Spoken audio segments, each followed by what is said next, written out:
ও দেহটারে পাশ কইরা আনো। তুমি তোমার ছিল না, তুমি মুরিদ হয়ে গেছো। তুমি তোমার ছিল না, তুমি টাইটেল পাস করছো। তুমি তোমার ছিল না, তুমি আবুল তাবল মানো সব পিসাব হয়ে বয়ে দিছো। তখন যখন তুমি মানা রাব্বাহু মানা নাসরাহু ফাঁকাদা রাব্বাহু এই তিনটা কথার দেশে না গুরুবা, ততক্ষণ তোমার আমার সাধন বোধন হয় নাই।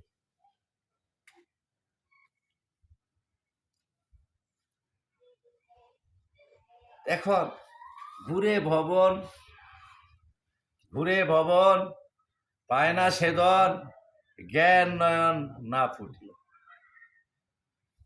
জ্ঞান অঙ্কুর মন পাগলা তোর চতুর হলো না কেনে? এখন দেখি আরেক অন্ধ্রে পদ দেখাইতে পারে কখন? শ্রী গুরু চৈতন্য বিনেকে আমাকে করাবে চেতন। এখন শ্রী গুরু চৈতন্য যিনি খোদ ঈশ্বরই তিনি,